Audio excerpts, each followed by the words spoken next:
It is 22 hours 30, Universal Time. I'm Jim Tedder in Washington. Iraqi National Security Advisor Muwafaq al-Rubai says the killing of Abu Musab al-Zarqawi shows the beginning of the end of al-Qaeda in Iraq. Mr. al-Rubai says documents found with the guerrilla leader give security forces a lead over al-Qaeda in Iraq. He says they show how the group is organized and where to find its leaders and weapons. Al-Qaeda in Iraq has said it will carry out more attacks. The United States military says it believes the group's new leader, Abu Hamza al-Muhajir, is probably another name used by Abu Ayyub al-Masri. He is an Egyptian closely linked to Abu Musab al-Zarqawi. In other news, 3 people were killed in a bomb explosion in Baghdad. Iraqi police say gunmen killed 10 workers in Bakuba. In Tikrit, gunmen attacked an Islamic center. 4 Sunni Arabs were killed. The United States military says 2,500 American soldiers have been killed in Iraq. It says almost 2,000 soldiers were killed by hostile actions.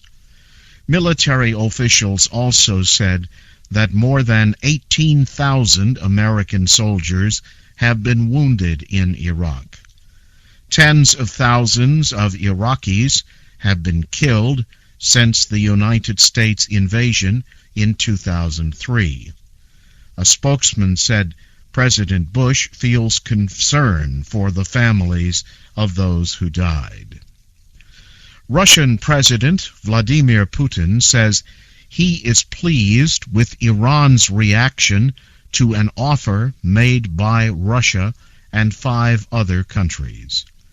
They offered to help Iran if it suspended some nuclear work and agreed to talks on its nuclear program.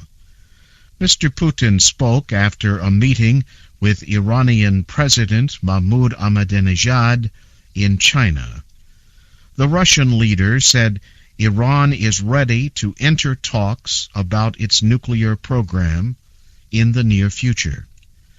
Mr. Putin said Iran has a right to nuclear energy, but he said Iran must also deal with concerns about its nuclear program. The Sri Lankan military has launched airstrikes on territory controlled by Tamil Tiger rebels.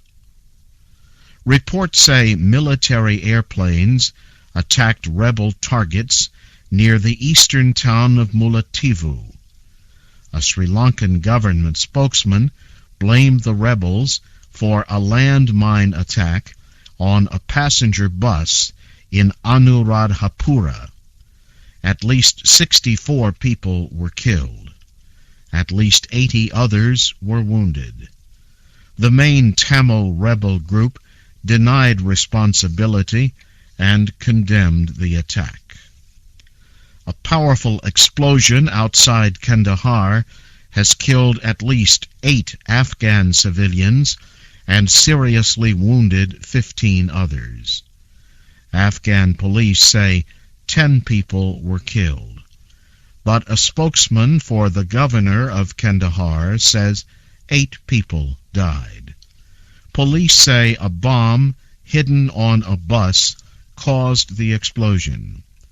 Coalition officials say the targets were Afghans on their way to work at an American military base. They said Taliban supporters probably were responsible. Canada has approved $13 million to help rebuild water systems for farming in Afghanistan. Canadian Prime Minister Stephen Harper said the irrigation systems would help Afghanistan produce more food. You are listening to the news in VOA Special English. Violent attacks have killed at least 10 people in Pakistan. In Karachi, a group of gunmen attacked a police car. The attackers killed a prison official, and 4 police were killed. 6 others were wounded. Police call the attack a targeted killing.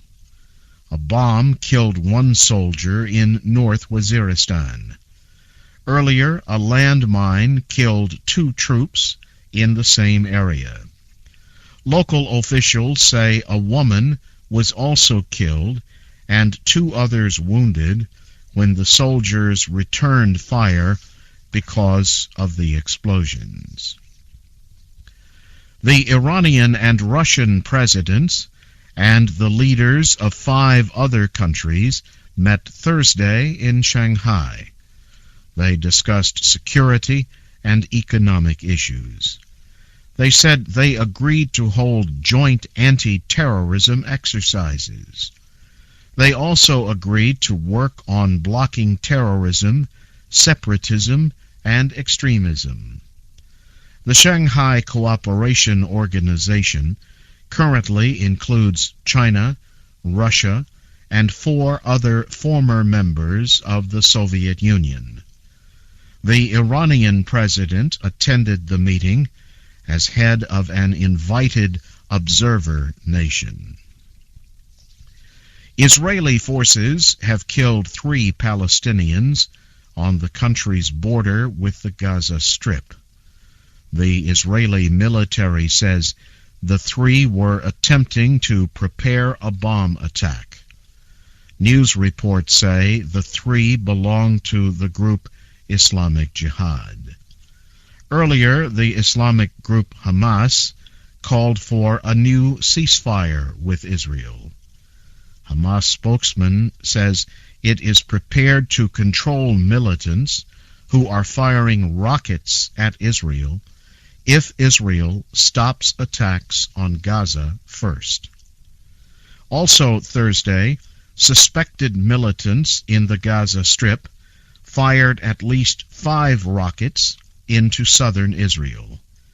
The rocket attacks wounded 3 Israelis and damaged a factory in the town of Sederot. Islamic Jihad claimed responsibility for the attacks. The Netherlands says all conditions have been met for holding the trial of former Liberian President Charles Taylor in The Hague. The Dutch government made the announcement shortly after Britain said it has agreed to jail Mr. Taylor if he is found guilty of war crimes.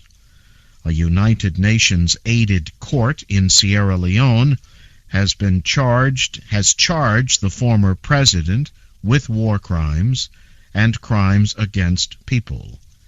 He is accused of supporting Sierra Leone rebels who tortured and sexually attacked civilians during the country's civil war.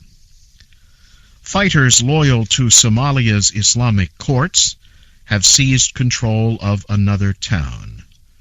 Reports say the Islamic fighters captured the town without a fight Thursday.